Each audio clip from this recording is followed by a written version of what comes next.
O best of the Brahmanas, Imam, her, Shradaya, with faith, Uparitam, offered as a presentation, Maya, by me, Sarva Atmana, in every way, Anurupam, suitable, Te, for you, Griyamedishu, in the household, Karmasu, duties.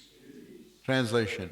Therefore, please accept her, O chief of the Brahmanas, for I offer her with faith, and she is in every respect fit to be your wife and take charge of your household duties. Purport. The words Griyamedishu Karmasu mean in household duties. Another word is also used here, Sarvatmananurupam. The purport is that a wife should not only be equal to her husband in age, character and qualities, but must be helpful to him in his household duties. The household duty of a man is not to satisfy sense gratification, but to remain with the wife and children, at the same time attain advancement in spiritual life. One who does not do so is not a householder, but a griyamedi. Two words are used in Sanskrit literature. One is grihasta and the other is griyamedi. The difference between griyamedi and grihasta is that grihasta is also an ashrama, or spiritual order. But if one simply satisfies his senses as a householder, then he is a griyamedi. For a griyamedi, to accept a wife means to satisfy the senses, but for a grihasta, a qualified wife, is an assistant in every respect for advancement in spiritual activities. It is the duty of the wife to take charge of household affairs and not to compete with the husband. A wife is meant to help, but she cannot help her husband unless he is completely equal to her in age, character, and quality. Tat prachita dvijagre imam sradeo paritamaya savatmana rulupam te griyamedishu karmasu. Therefore, please accept her, O chief of the Brahmanas, for I offer her with faith, and she is in every respect fit to be your wife and take charge of your household duties. So continue on this story of Kardama Muni now going to marry Devahuti. And this place, of course, we read that Kardama Muni was practicing at a place called on the Bindu Sarovar. It became Bindu Sarovar, a place on the Saraswati. And Sidhpur, it's a place called Sidhpur. It's about Ahmedabad. It's about 110, 120 k's up from Ahmedabad. And he was practicing there. And then, of course, there's one big gut there. And that it is said that Bindu means, of course, the tears. Bindu Sarovar means the body of water. So it is said that when Lord Vishnu came and gave his darshan to Kardama Muni, he was so satisfied and pleased with him and his austerities that he shed some tears, and those tears became a big lake. So that's the very famous place just north of Ahmedabad in Gujarat, one of the very well-known holy places of India. And so he was practicing there. But of course at that time it was just now that's all, facilities around the place. But at that time it was just in the forest. And you could say, as we say in Australia, in the bush. He was in the bush, which goes to show actually what the mentality and how cultured Swayambhuva Manu, Satarupa, his wife, Devahuti, how cultured they were, because they were royal order, very aristocratic, very wealthy, living in palaces. And at Swayambhuva Manu, he was going to offer his daughter in marriage to Kardama Muni, who was just doing tapasya, living in a hut. You could say living in a hut in the bush. Imagine if you're a mother and father and you're thinking of your daughter's going to get married and then okay, who's the prospective husband? Oh, he lives in the bush in a hut, and he just wears tree bark. I mean, one thing's just for an ordinary family, but for like a king and queen, and even the princess to accept, even if she wanted. And let's say that now, but apparently she had heard from Narad Muni about Kadama Muni, so she was attracted to him just by hearing about it. But even if, so let's say your parents, and even if your daughter wanted to marry who do you want to marry? Oh, he's Kadama Muni. Oh, who is he? Oh, he lives out in the bush in a hut. Just imagine, your parents would be in horror and shock. There's no way you're going to get married to him. Naturally parents want to make sure that their daughter or their son is going to be looked after nicely, and they're going to be cared for. And so what type of life is that? That she's going to live in a hut, and he was all kind of skinny and not really taking care of himself. As I said, probably dressed in tree bark and everything like that. Of course, he was living by the bank of the Saraswati, nice forest area, so a beautiful area, but still, I'm kind of using a graphic example there. If someone was living up in the bush, out in the middle of nowhere, and that's your prospective husband.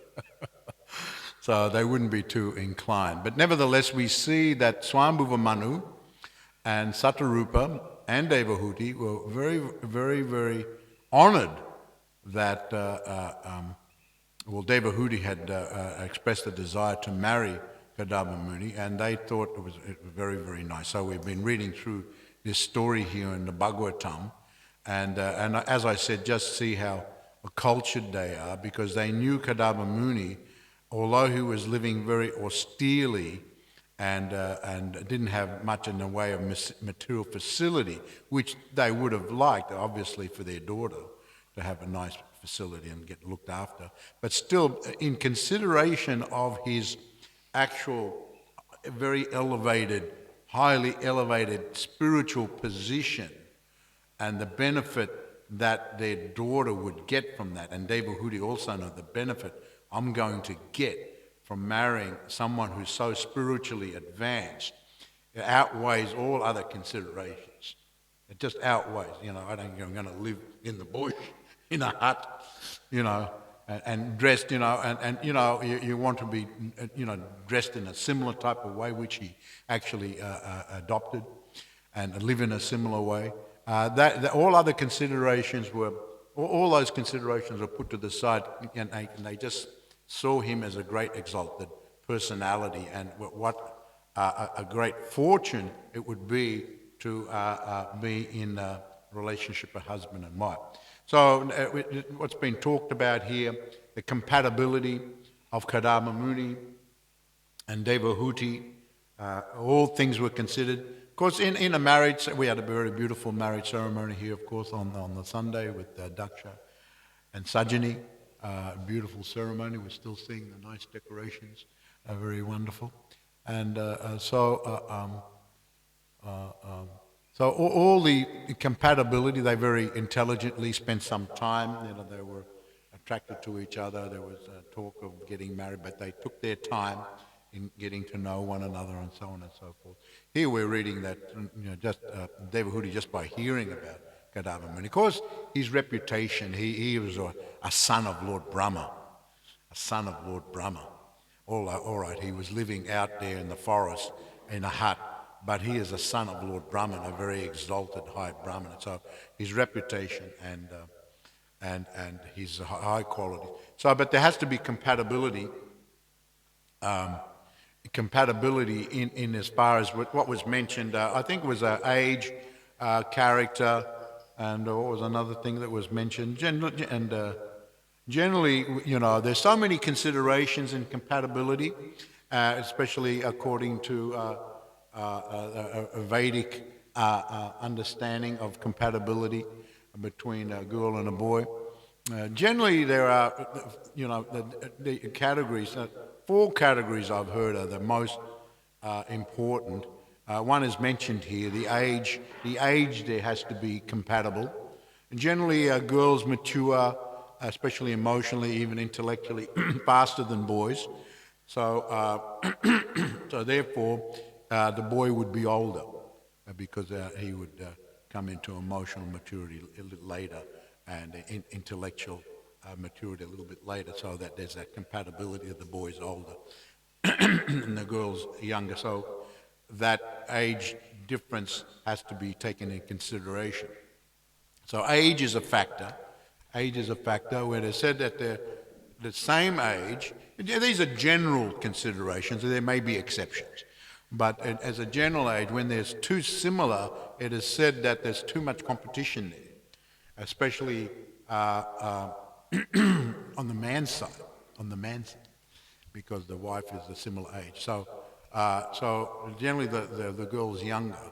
And if the girl's older, especially a significant older, then that relationship is more like a mother-wife. A mother-wife. These are mentioned in the Shastras. Competition, younger, but older, and similarly for the man, for the wife, if the man is too old, then a relationship is like almost like a father-husband thing, and it's not considered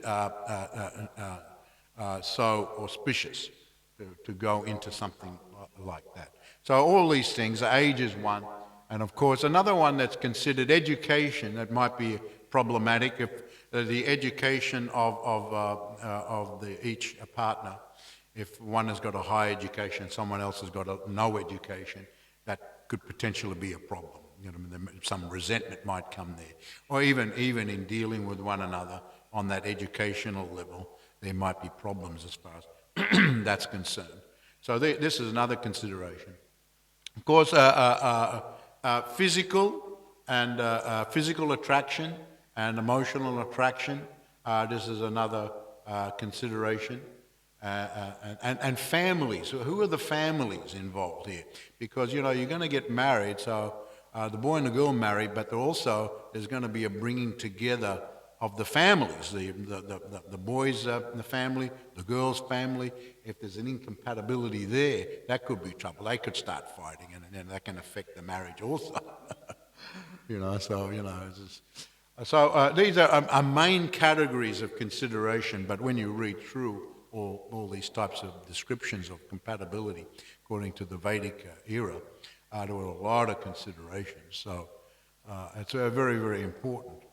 But everyone was very cultured. Kadama Muni, of course, highly elevated. Devahuti, highly elevated. Manu, Satarupa, his wife, all highly. They had come there to follow. And of course, higher personalities were involved here. Lord Brahma is involved. He told Kadama Muni he has to help populate the universe. So that instruction was there to Kadama. And Kadama, being very intelligent, I'll do tapasya, I'll go into austerity to please the Supreme Lord Vishnu. And this was his consideration. And then, of course, Lord Vishnu came and gave his darshan and said that he told the whole thing, that how Swami would come and he would offer his daughter. So Kadama Muni, higher authorities were involved. So it just goes to show the mentality. People were very respectful of great authority, especially Lord Vishnu himself and Lord Brahma. So they were very respectful. They were also very educated and cultured. So all these things, they felt very secure in their situations. Now, apart from qualities, it's one thing to have qualities, but then what are you going to do? You know, as you know, okay, you know, you have all these qualities, high education and good character and this and that, but what is the compatibility as far as your activities? What are your likes as far as activities is concerned? And of course, you know, even in the modern world, people think about that. What do you like? Oh, I like doing this. You know, I like doing that. Oh, I like it too. So therefore, if you've got similar likes in your activity, then that's another consideration, a very strong consideration. I mean, you may like the look of a person, you're physically attracted, but if your likes are very dissimilar, that's going to be a problem. The girl likes doing this, but the boy doesn't like doing it. Boy likes doing that, but the girl doesn't. They say, well, what are you going to do together? Not much, because there's not compatibility. So there has to be compatibility. Normally that would be very much so according to the Varna and Ashrama. Those in the mode of goodness are very attracted to mode of goodness type of activities. Those in the mode of passion are very attracted to mode of passion type of activities. Those in the mode of ignorance are very attracted to mode of ignorance activities. They have they have their likes in those areas. I always remember one time we were doing Harinam in Melbourne, many years ago, and we went through a market. I forget where it was, over in North Melbourne or something. And so we went through, we were on the street, and then we thought, well, let's go through this market. It looks pretty crowded. So we went in the market, and then as we were chanting, there was one area, was like the meat area. Like the meat area, and hanging on the hooks and things like that, with the ducks and chickens and different salamis and different sausages all hanging down, and all the devotees were going past, and yeah. But you saw all these people, they were going up there, very, very attracted to like buying a chicken or buying a duck or buying a piece of salami. So the devotees were repulsed by seeing that. But other people, they were, great, I'll have a chicken, thanks, I'll have a duck. So they were attracted. So they're in another mode. The devotees were in a transcendental mode. They were repulsed by seeing that type of thing. But those people, they very much liked it. So according to the nature we are and what mode of nature we're under, we're going to have certain likes and dislikes. So this is another consideration. What mode of nature are you in? This boy and this girl in the mode of goodness. If you're going to have a boy in the mode of goodness and a girl in the mode of ignorance, or vice versa, girl in the mode of goodness and a boy in the mode of ignorance, there's going to be a problem. They're not going to have the same likes. And even those who are in the modes of nature, mode of passion, ignorance, so they're both in the mode of ignorance. They're going to like ignorant activities. They're going to do those types. But even that'll change, because it's based on sense gratification. So when things are based on, so you've got your like in this area, mode of passion. So you've got your like, but because it's material, and material is always changing. It's always changing. So you like this, but then, next year from now, you don't like that activity anymore. But wait a minute, your partner still likes that activity. Oh yeah, but I don't like it anymore. But she still likes it, or he still likes it. So therefore, even that's going to be problematic, because it's, your whole relationship is based on your mutual likes or dislikes on the material platform. So in the beginning, it starts off, oh yeah, we've got a lot of likes, so we're kind of compatible, we like to do similar things. But over time that changes. We change, the things change, the circumstances change. So therefore, there's a lot of insecurity in relationships, because things are always changing. They're always changing. And then what started off as good can turn out to be really, really bad. And then you start fighting because you've got dislikes. You don't have the same activities that you want to do together. You start distancing yourself from one another, living more or less independently from one another. And, quite commonly there's separation, there's divorce, and both parties go their separate ways. So that's generally the situation. I was reading a while ago that marriages in America, their longevity is like 8 years. 8 years is the average for a marriage in America. I think in Australia it's like 9 years. So people are very insecure. So even when they go into it, there's almost an anticipation that this is not going to last. So therefore, I have to look after myself. Even though we've got likes now, in the future, who knows what's going to happen. So therefore, I've got to, kind of go and live in this relationship, thinking about, all right, we're trying to get on with each other and trying to have a family and be a family. But then again, there's always this nagging thing, almost in anticipation that there's going to be separation, because things are always changing, because it's based on gratification of the senses. So gratifications of the senses are always diminishing, they're limited. How much pleasure can you get at looking at something? Oh, I love that tree. but if you were to stare at it just all day long and all week long, after a while you'd hate to look at that tree, right? There's so much pleasure you can get in material things. I love gulab jamuns, but if we say, okay, you're going to eat gulab jamuns for the next month, after a month or after a few days, you wouldn't want to even look at another gulab jamun. So things on that level, of course, if the gulab jamun is offered to Krishna, that's another thing. But just on the material level, everything's changing. It's diminishing. The gratification, the pleasure is diminishing. So therefore, people have to change. All right, well, that pleasure's gone down. Let me look at something else. So therefore, all these varieties. And then you circle back again, go back to the one that you moved away from in the beginning. Right, I'll circle back and have another go at this one over here. So, so people more or less in materialistic relationships, even though with the best intentions perhaps, come in and come together, have families. It's almost that anticipation is there that things will go astray and there'll be a parting of interests and pleasures and so on and so forth. But here we see, because the focus is different, the focus is on, of course you've got to take care of the material side of things, it has to be compatibility, but the focus is on spiritual advancement. So that's always steady. See, so this is the point that I'm making here, that the focus is on spiritual advancement in Krishna consciousness. So that's steady. Krishna is not going to change. Service to Krishna is not going to change. That's going to be the same. So it's steady. And so if both parties, if the whole family has got that focus, that's going to be steady. So there's a type of, definitely not a type, there is a security there of steadiness and an expectation of continuity. That this will continue and continue and continue. Of course, if people stray off the Krishna consciousness, that could be a problem. But if they try to remain as fixed as possible on the Krishna consciousness, then that steadiness and that shelter gives one, a sense of deeper satisfaction, and the long-term goal can be achieved if one stays on the path. So,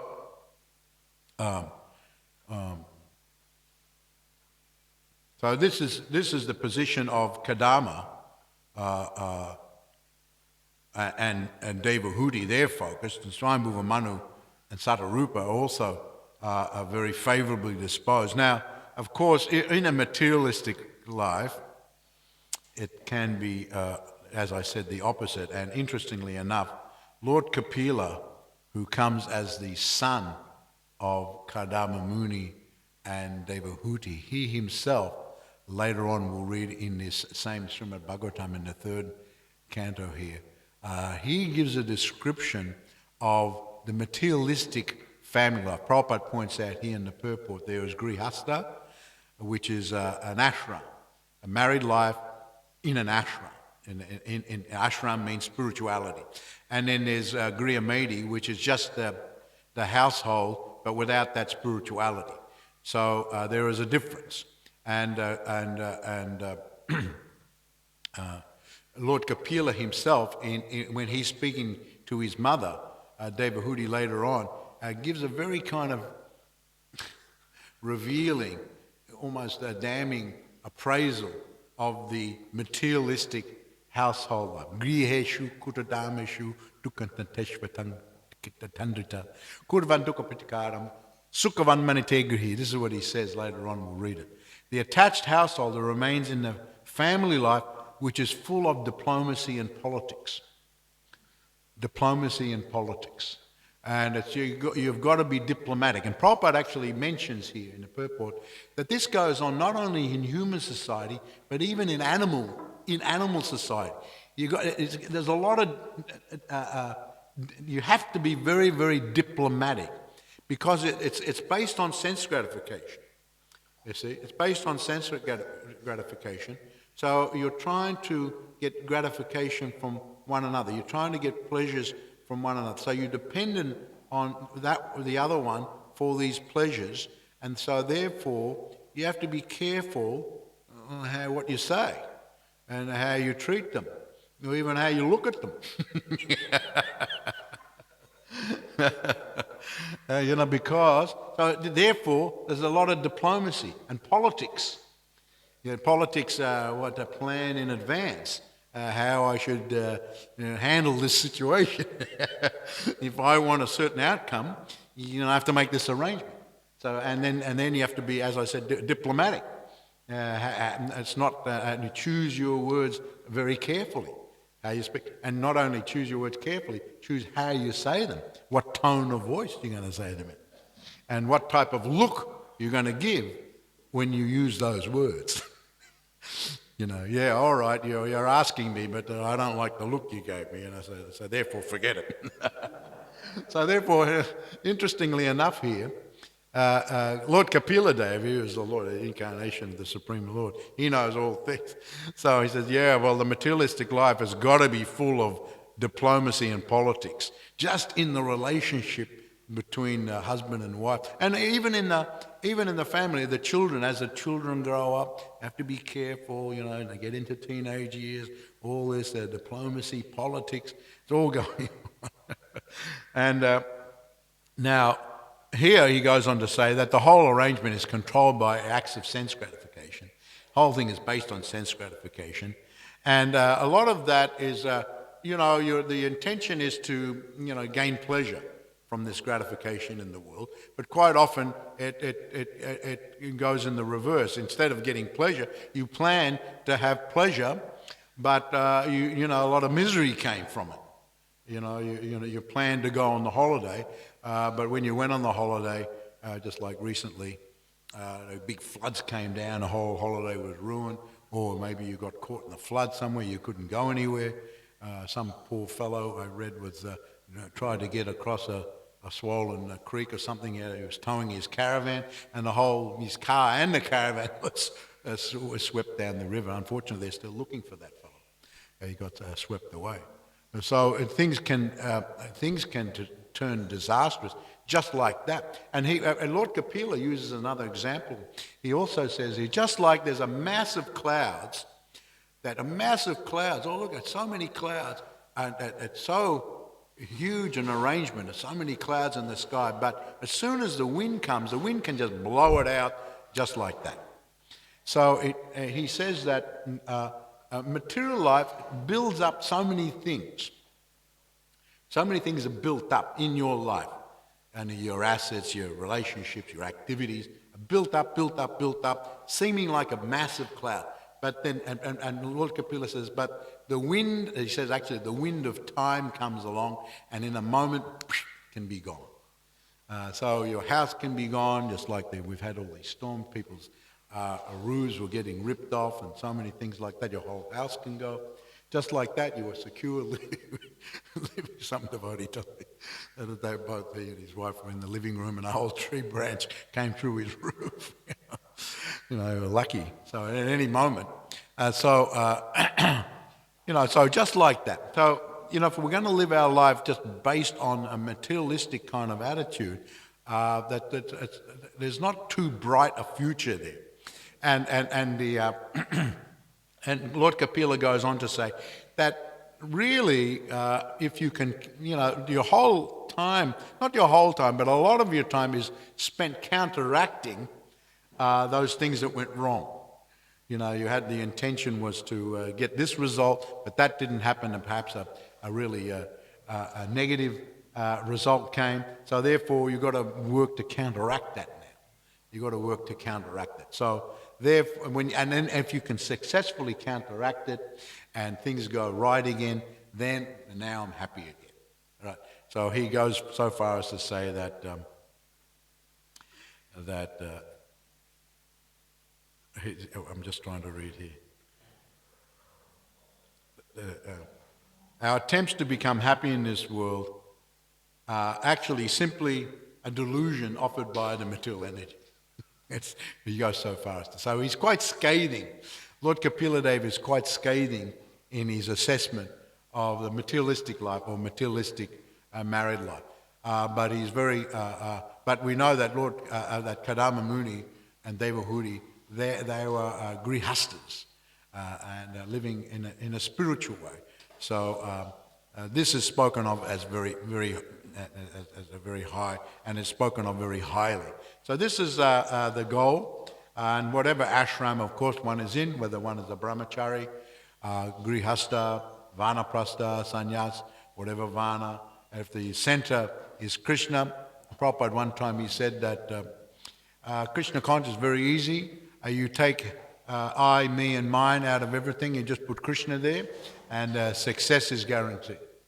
Instead of I want this and I, me and that, but go to Krishna, put Krishna there. And then that is very simple, just put Krishna there. But of course, doing that is another thing. That takes a lot of practice, determination, enthusiasm, association, so many things are required. But nevertheless, if we understand through these classes, hearing these classes on the Srimad Bhagavatam, understanding the meaning of these stories, and then we can go steadily on the path of success. Even while living in the material world, one can become successful. At the end of life, go back home, back to Godhead. Hare Krishna. So thank you very much. Does anyone have any question or comment?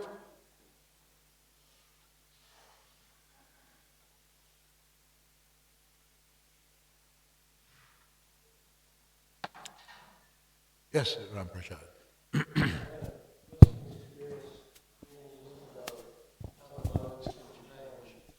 And that compatibility gets disrupted. So we'd been in Los Angeles working as devotees together, myself and my wife. We came back to Australia and I'd started a business and I was doing like commercial art. So I had to start work sometimes at 6 in the morning, you've got to have a job that's got to be finished. So my wife was getting a little anxious. Who is this person I'm married to? Like, he doesn't seem to be a devotee anymore. He's just working. Oh. So she went and spoke to Bhavananda, and she said, I don't know where this guy's at. Like, what's he turned into? Just a Buddha. And she said he's a Buddha? She told me later that anyway, so Bhavananda told her, he said, no, I think deep down, I think he's still a devotee in there somewhere. He says, I want you to keep offering your prasadam really carefully, cook nicely, and just offer everything nicely, and hopefully the devotional part will come back. So after I'd worked my butt off with this business for a couple of years, we realized neither of us is satisfied. She was sort of not getting enough devotee association, so I wound it all up. I went back to Italy to join the devotees there, and she came up here and back to the path. Oh, Hare Krishna. Jai. Hare Bol. Well, I'm glad you came out a success. Hare Krishna. Yeah, sometimes we go sideways, backwards, as long as we come back and go forward in the end. Any other question or comment? When devotees hear that you take up devotional service and it's the solution to all of your problems, but within devotional service you still have suffering. So you might lose another devotee, it might pass away, and something like that. So in that context, it's not that you can ever... you can't escape suffering, but from the context of a devotee, I guess that you have the broader view of Krishna consciousness and you have to have the faith that there is a plan, but there's still suffering. You say? There's still suffering. Uh-huh. And I think that sometimes we make a mistake that we'll take up devotional life and there won't be any suffering. Mm. I think people need to keep that in mind, that the suffering is there, but the context is perhaps easier if you have faith. Mm. I just wanted to... The suffering, I mean, whilst living in the material world, you have a material body, mind, senses. So as long as we have the body, mind, senses, there will always be suffering. But how you handle the suffering, that's the question. How you handle the suffering. If you handle it by material means, then that's not actually the solution. You have to handle it by spiritual means. So you can't expect that all of a sudden, while you're living in the world, actually in Nectar Devotion, Prabhupada mentions that even for a very elevated pure devotee, while living in the world, there will always be suffering because the body is there. So the body's going to get sick, the body's going to get old. So there'll always be that. So many things will go on. But how you handle it, what you do, how you go on with your Krishna consciousness in spite of all that, that's the real test. And that's actually the ultimate long-term solution to the problem of suffering in the material world. Thank you, very good comment. Who is this personality in the picture?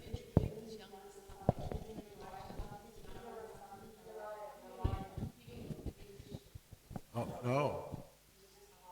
He just passed away? Oh, when? Yesterday? Oh. Where is it? Oh, in Melbourne. Hare Krishna. He wouldn't have been that old. Yeah.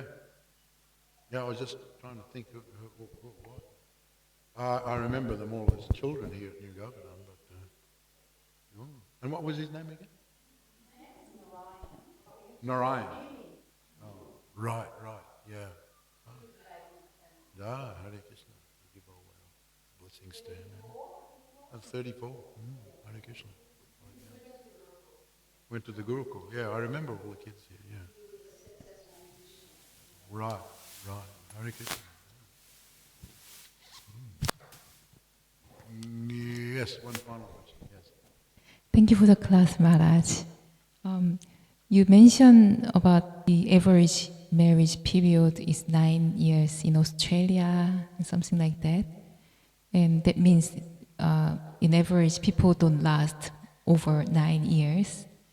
And if devotees go through challenge, maybe something like after 9 years, what would you recommend to overcome that challenge? You did say... The challenge of what? Sorry, what was it? Challenge of married life. Oh, married. You did say focus should be on spiritual advancement, but one might think maybe it's better separate for the sake of spiritual advancement for each other. So no, you have to be. There has to be a balance. Is that what you're asking? Is that your question? I mean, how can you handle the challenge after a long period of marriage life when the time comes? What would you advise to overcome that challenge? The challenge of? Of married life. Oh.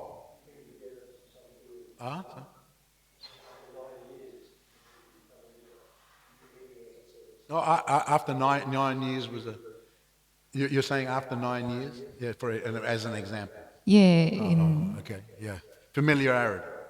Too much familiarity. Is that can be a problem? It could be, whatever reason is. Yeah, of course, yeah. Familiarity. I mean, familiarity on the material level, gee. I remember even as when we were young, I used to go with my friends camping, and after 2 days we were at each other's throats. We were all friends, but, someone would have another one in a headlock, So that's, you get overly familiar and you get resentful, and because everything's based on it. So that is there, even as for devotees. And of course, you're living together day in, day out, same wife, same husband. So you have to do your activities. You have to vary your activities, but stay focused on the Krishna consciousness and just try to understand philosophically, even with that familiarity, and that's the tapasya. That's the tapasya, isn't it? The tapasya of the grihastha. You're living together with husband and wife, and so you're living together. That's kind of a tapasya, being with the same person all the time, day in, day out. So you have to be careful about that. So therefore, it's very important to concentrate on your Krishna consciousness as much as possible. Otherwise, that can become a huge problem, and want to have a separation. We're tired of seeing each other all the time, And also, the other thing is that you have to do activities like, go to the holy dham, and even some time apart from each other. It's not that the husband and wife are together all the time. If you're together all the time, but there has to be some periods of time where the husband is doing that and activities, and the wife are doing her activities. So it's not together too much or too little. It has to be a balance of everything. Jai, all glories to Srila Prabhupada ki Jai, Gaur Premanandi, Hari Hari Bo.